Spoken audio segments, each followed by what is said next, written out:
is Dennis Gill with the Americans in Wartime Museum. Today's date is 22 February 2021.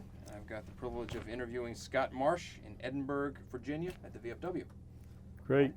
So, sir, if you could tell me a little bit about yourself. Where were you born? Where did you grow up?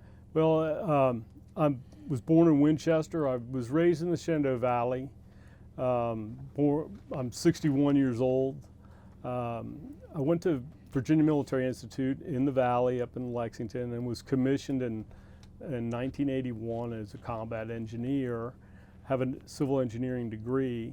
And at that time, it was mandatory commissioning. And I elected at that time to take a Reserve National Guard commission, which with that comes a 6-year commitment to pay back. And I served in the 29th Division in Virginia in the combat engineer slot and became a company commander and spent about 1.5 years continued service after my 6 years with the 29th Division as an engineer assistant to the division, and then I went in active ready reserve. But when I got married, my wife and I from Newport News decided to reside back in the Winchester area, and we tried different places. And I was working at the time of being called up for Desert Storm. I was working for a consulting engineer and surveying firm, and I was working to become a licensed surveyor. And my wife and I had been married for 5 years, and we had an old house in Middletown. I was a member of the Volunteer Fire Company and members of the church. I mean, just a typical Shenandoah Valley hardworking community. And so when Desert Storm occurred, I was in active ready reserve. And I remember getting a call at home in the evening and they said, look, if you're willing to serve, will you do that? And I sensed that there was a very determined effort to bring Guard and Reserve into the Desert Storm arena. Something that didn't occur during Vietnam. So, and I immediately just said yes. I was 31 years old. I was a captain, been through sapper school, airborne qualified, fit. It was, a proper window for me.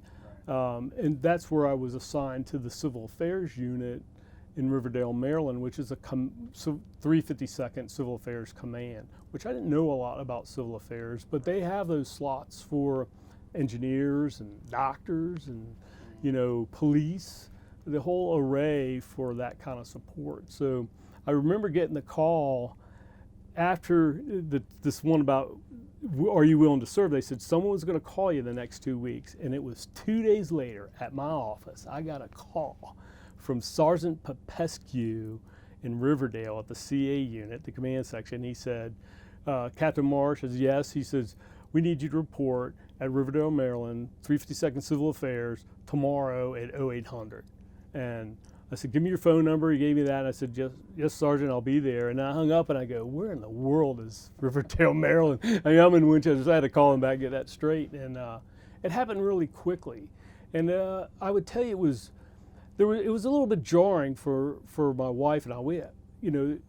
When you come out of VMI or you just get commissioned or you just get lined up and as an enlisted man and you're young, you have that vigor to go do what you've got to do. And I had that vigor when I graduated, but now I have a job, I've got a wife, I had a daughter that was born in April. She wasn't a year old. My wife had just lost her mother. So, there's this different perspective as a 31-year-old. And you're living in Middletown. It's not as though I'm part of a big unit that we're all moving out together. So in any case, my wife supported that. She knew it was, it was almost called to be a participant in this if you have the qualifications. And the nation felt that way as well, in my view. So anyway, that's kind of how it took off with civil affairs for me. Let me stop you. Did you have any other members of your of your family that were military? Yeah, my father, he served in World War II. He enlisted right out of high school, and went OCS and got commissioned and served in Germany in the occupation. My brother At that time, he had been a Special Forces medic that had gone on to med school and graduated. He's 4 years older than I am. We kind of caught up because he had done active duty time and he became a sergeant in SF and then went back on medical school. And he was serving with Delta Force at the time, and in that Desert Storm. He had already left. Rob and my brother left. So it's just me and my brother. I have a older sister as well, but so we've all three served. What led you to military service originally? Well, VMI wasn't fashionable in 1977 when I entered. Shortly after the Vietnam War. Right. But my father had served. My brother was in Special Forces as an enlisted man. My brother is a huge influence on me, and VMI was just a good fit for me. The structure. I never really dreamed of making a career in the military, but I felt like doing that service was really important, and the timing for me was excellent. It worked out really well for me. Wouldn't make a different decision at all about that. Right. So when you come out of VMI, and pardon me for my ignorance, when you come out of VMI, do you owe the military time, or you don't have to join the military? No, at the time I was there, every cadet graduated had to seek a military commission. The only way that wouldn't happen is you had a deferment for medical. A guy gets his knee blown out in a football game or something like that. But otherwise, everybody did. Now it's not mandatory commissioning, but VMI does commission. Our goal is 60%. We did commission 50% of our graduates took commissions. Okay. And do you have the option of what service? You do, and you make that decision. I picked Army, of course, and then you can change that up until your junior year, like typical. Why Army? I picked Army because my dad was Army, my brother was in the Army. I love that combat engineer aspect, and it just seemed appropriate for me, and I felt like there was a strong Army National Guard presence here as well that I wanted to participate in. Tell us, what is a combat engineer? Well, a combat engineer is an infantryman that has special skills for supporting the infantry units. And a true combat engineer is in a line company that supports an infantry brigade or battalion. And a combat engineer is not going to do horizontal vertical construction. A combat engineer is going to do demolitions, and he's going to take care of removing obstacles, put obstacles in place, and support that infantry unit, and it is right in line in the fight. Okay. So let's fast forward. Saddam Hussein. You're now a guard, correct? Or I'd finished my guard. I was inactive, ready reserve. Okay. So you're. I was on a list. You're on the list. Yeah. Saddam Hussein invades Kuwait. Yeah. What's your thought process at that point? Or did you give it a second thought? I did give it a thought. I watched closely the 82nd Airborne because I know they sent them really quickly, and they're that speed bump. And they're such an effective unit, to be able to move that size of a unit that quickly. And when I was in my combat unit, we mirrored the 82nd 307th Engineer Battalion. They trained us. They helped train my guard unit. They were just phenomenal troops, and watched them. And I felt like, the United States Army had developed. We were, train at night, go light, and we really had changed the standards of the Army soldier over that time period, and fitness and Army goals. And I felt like we had the proper Army military at that time, and supported by really sophisticated. That's where that first sophisticated air support, not only, and also the anti-aircraft support as well. So I felt like we would dominate this, but I fully supported President Bush's actions to remove Saddam Hussein from Kuwait. And I also fully supported his actions to throttle the Army back and not continue pushing into Iraq, because that wasn't the mission, the objective. That was sort of, as a captain with a command section, I'm such a small gear, I always, we were close, we knew we could just keep going. But some of the higher ranking officers in the command, they explained how it was a very good decision that Bush held us back on that and just fulfilled our commitment. It was a State Department mission, not a Defense Department. We started being run by the State Department at that time. I fully supported that. So, and I was really proud to be a part of it. And I feel very blessed that, I didn't get killed, captured, or wounded. Was able to come back. Right. It's really important. So, most people do their service and then they get on inactive ready reserve. They think, I'm done. You get that phone call. At any point, did you think that you'd ever get another phone call that once you left the military, you were done? Just a distant memory. I wasn't. I did. It was sad. I didn't want to leave. It's tough. You get out into the rural America, and it's tough to serve. It really is, and you start moving up in rank. The next rank is major. To stay current with what you've got to do as a reservist or in the Guard, you got to put huge time in. And I quite enjoyed being a part of the community, in the fire company and the church, and with my job. But when I got that call, my wife knew you're going to take it. I didn't ask her and say, hey, I've got to wait. Let me discuss it with my wife. I just said yes, because I was trained.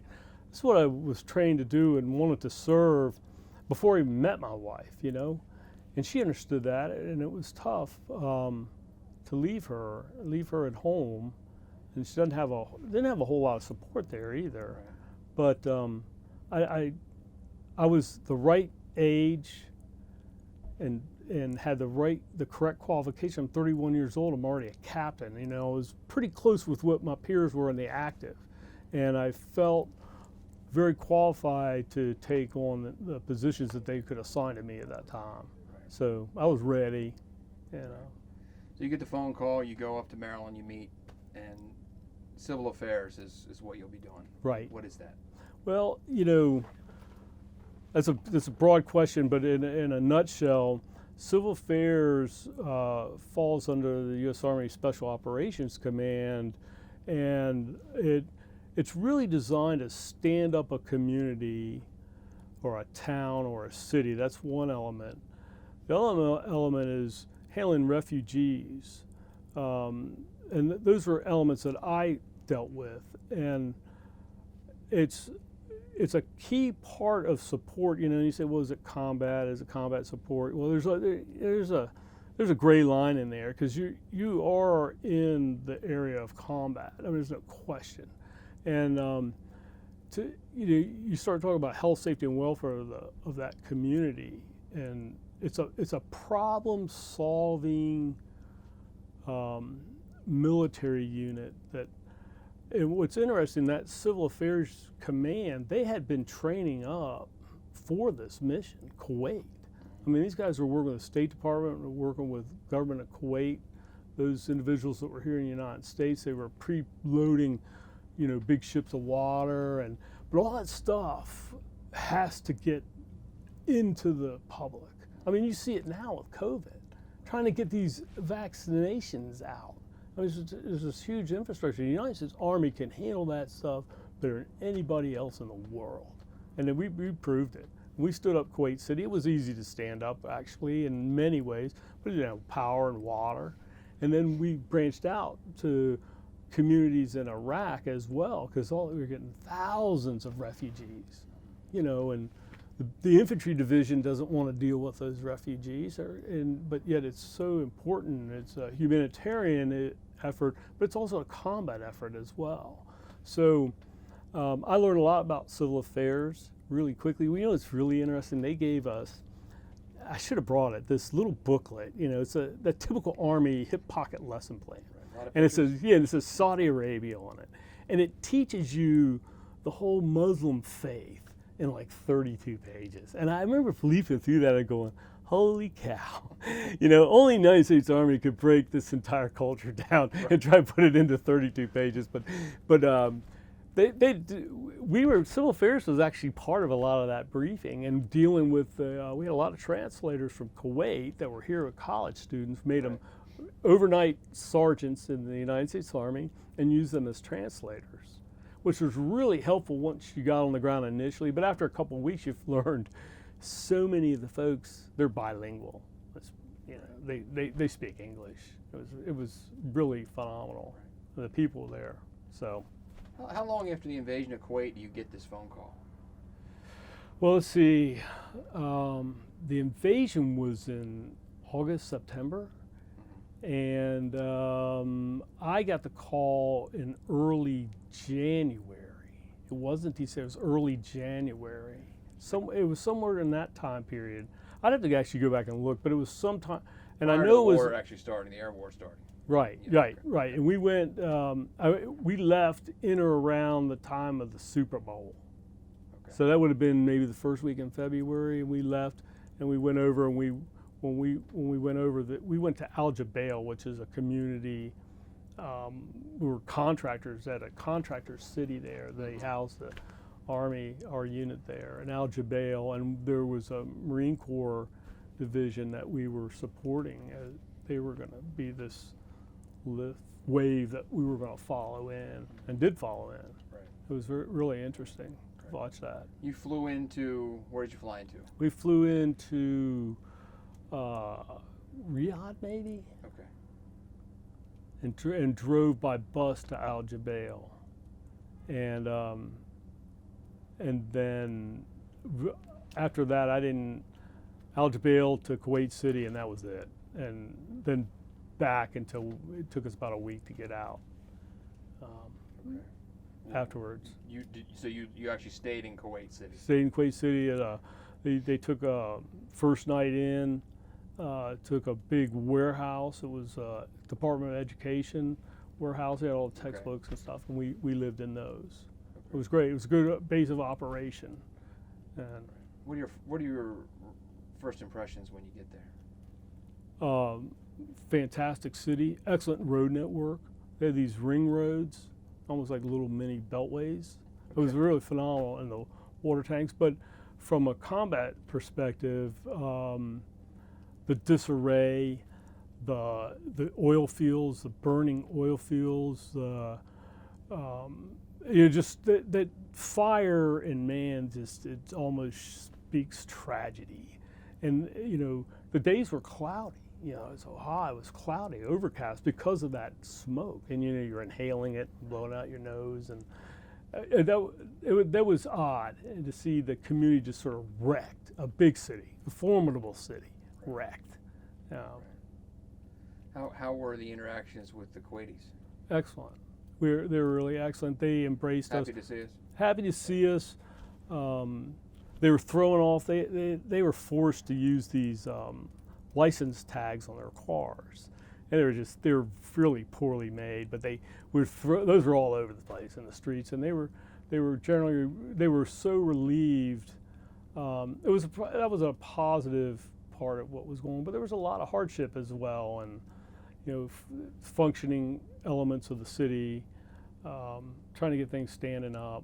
And you could tell the skids had been greased with the Kuwaiti government and the Civil Affairs Command on how, a plan I was a captain, so there was a big plan in place. And I was fortunate enough to be sent out on little missions, delivering water. That was something that I did a lot of, delivering water, food, supplies, that kind of thing. Right. Are there any incidents that stand out, good or bad? I think I was a captain, but I had worked for a general contractor, so I knew how to drive a big truck. And those Mercedes trucks with the water tanks on them, you get 3,000 gallons of water, it's a lot of weight. And they were, the gears on them are not synchronized. And they're diesel, once you start a diesel truck, it's not going to cut off. You got to start the fuel. Right. Right. So I knew how to drive those, and the gears aren't synchronized. And a lot of the enlisted guys that were with us in our command section, they're super intelligent folks. They weren't from farms, and they didn't know how to drive those trucks. I knew how to drive forklifts too. Gifts of Japan, we had all these, Toyota forklifts, and I knew how to drive those. The company I worked for, so did a lot of train up on that, and so as a result, as being able to run those trucks, I got to deliver a lot of water, which was really a good thing. Because when you show up with a tank of water, you're the man, and your people are the men. And I remember going to having to take water out into the desert, not real far, but there was telephone. I don't know if it was AT&T or CMP had the big satellite dishes, and so I could do the water, and they let me use the phone. So Captain, you get to make your phone call. I called home, and I'm not kidding you. It was like I was at the house next door to my wife. That's how clear it was. Right. And those were neat experiences. And trying to go into the zoo, that's the kind of thing you don't think about. If Washington D.C. got overrun, they have a zoo. How are you going to handle that? And the vets were there. They're part of civil affairs. They say, look, if we don't solve some of these problems at the zoo, we're going to have dead animals, and it's going to be a major problem. So we were instrumental. One was I was the water guy at the time, so getting water there. So you had to sacrifice water from somewhere else to take it to the zoo, and that didn't go over well with not the CA people, but some other units were looking forward to getting water for showers and those kind of things. But a command decision was made, and we were able to deliver it to the zoo, and it really saved some big animals from really, they're getting ready to die. And our vets in the CA did a marvelous job on standing up that zoo until, the Kuwaitis, you could sort of gather some of the Kuwaiti folks and get them back, folks that ran the zoo, and then they could really, that was the intent, is have them take back over. But I mean, there were lions, run around in there free and that kind of stuff. So, but that was a positive mission, and it had some color to it as well. Right. I was told to ask you about something about shower water. Well, that was. Is that all part that of was the Kuwaiti zoo? Okay. Yeah, if you've been in the combat time and you go a week or more and no showers, we had a bath and laundry unit there, and the showers were all stood up, but there was no water, and that water went to the zoo. So a hero at one location may not be a hero in another. Right. So we know we did the right thing. So, was your brother over there? He was over there. He was, I don't know, Delta Force was doing all kinds of different types of missions, and I think identifying spots on the ground. A lot of those missiles that get shot out of, there's somebody on the ground that identifies this is where it's got to go. Right. They were doing a lot of that. He was a doctor. Okay. So I know he got ushered around quite a bit. Did you have any contact with him? No, or know anything not till we about got back. No. Ran into a couple guys that had seen him that had passed through Kuwait, but didn't know what he was doing. He didn't really know as I was doing. My brother and I were really close, so it was good to see him back. He got injured badly in Somalia. My brother did the Black Hawk Down thing. Oh, really? Okay. Yeah. So I had to disable out. He's a doctor up in, got to interview him sometime. He's right in Rafine, Virginia. Okay. At the truck stop. He's got a doctor's office right next to the truck stop. Okay. Yeah, he's Perfect place to drive very interesting man. How would you say the Army did as far as from a civil engineer or civil affairs perspective? I think the Army, even across the board, did a phenomenal job. I mean, one of the things that I note, and if I would say, in wrapping this thing up, Desert Storm is history. You look at history and wars and events in history. Desert Storm's going to be a small blip. You compare it to what's going on in Iraq and Afghanistan. But what will be significant about it is that change from Vietnam and the country's feeling about American military service, Vietnam, and to Desert Storm, and that's all, the 20th century, the World War I, II, and Korea, and Vietnam, and Desert Storm, and it was it changed that, and I say that because there were quite a few Vietnam veterans in the Civil Affairs Command. These guys were colonels now, and they were phenomenal men, and they said this is cleansing for us. That America is supporting our efforts, and their efforts are so pure. And so I would say that if you look at history, they're going to see that Desert Storm was the proof of that changeover. I attribute much of that to the fact that they used the Guard and Reserve components actively in Desert Storm. Because Vietnam, they didn't do that. I mean, they brought every hometown in America that had units brought into this operation. And so I feel that that'll be one of the most historical parts. I mean, it showed the American force and the quality of the American soldier, men and women, really did show that top-notch quality. But it was a refreshing breath of invigorating American honor that came across from the whole community. That's what I see as that. I'm very proud to have served in it, been a part of it. How long were you there? I was on orders for a year, but we were finished in early May. So we say somewhere in February to early May, and I don't have the exact dates, but it wasn't long. I mean, well, they say if you do anything for 21 days straight, it becomes a habit, because you kind of forget how it used to be. So I was there well over 21 days, and I mean, I was ready to come home, but we were on orders for a year, and I'm glad it got wrapped up much more quickly. Very lucky. You have time to look back on. It's been 30 years now. Yeah. How does that affected your life, your experience over there? Well, for me, it strengthened my marriage. We have a strong marriage. It strengthened that. It strengthened me personally, my character.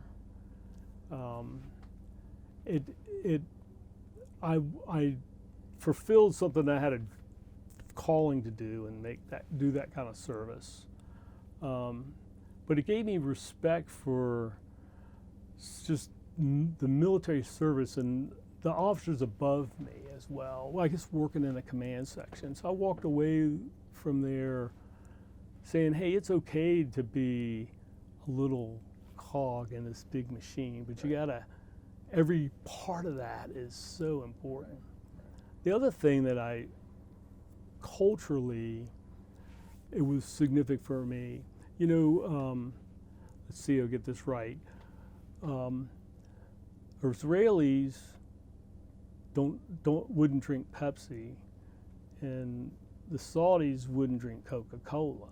And I just couldn't figure that out. I found a Coke bottle over there up in a rack, and I kept it, and because it's so rare to see it. And I always bring that back, and I'm saying, that's just ridiculous to me that two cultures could just despise one another so much that they would, and the Israelis drove Fords and the Saudis drove Chevrolets, and I'm like, Yeah.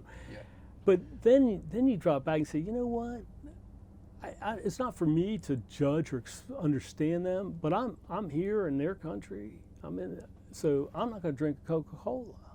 I have to respect that, even though I didn't fully understand it. You have to respect that culture and what they believe and what they're doing. And the American soldier did behave really well during that entire operation, in my view. Very proud of that. The goal of this project is to capture stories, people like you, people that were there, that witnessed it, that lived it, and not only preserve that, but give voice to somebody like you 50 or 100 years from now. Somebody might watch this, might be related to you, might be somebody has no idea who you even are. What would you like to tell them about your service? I'd like to say that combat war is a young man's game. If you have control, do whatever you can to keep it from happening. It's not good, and there's parts of it that are just not happy. And I only saw small parts of that, but I know. I think having military service will benefit the individual for the rest of their lives. And there's so many ways you can serve in the military, even if you're opposed to a war or combat. So that would be my view. I hope that passes on. We don't know. One thing I want to acknowledge real quick as we wrap this up, and you mentioned it, you left behind a family, your wife and daughter. Yeah. I don't think people really recognize the sacrifice of the families who stay behind. I would almost think that that's harder. It was. In some ways. I agree. So when I was young, when I was at VMI, and when I was a second classman, which is a junior, that's when the Ayatollah took the hostages, and we had a lot of Iraqis that were part of the Shah that were there as cadets. Right. Okay, so and it was just a really difficult time, but there was this feeling that we're all going to go to war.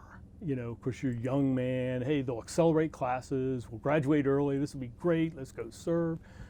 I did not have that feeling when I was 31 years old with a daughter. You know, when I got home, my daughter didn't recognize me.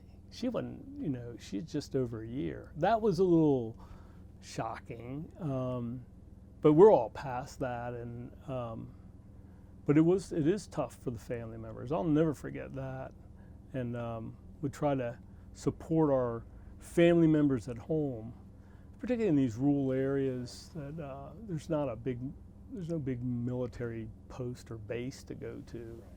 So I think the Guard in this area does a real good job with that, but it is tough. It's tough for family members, men and women that stay back. Yes.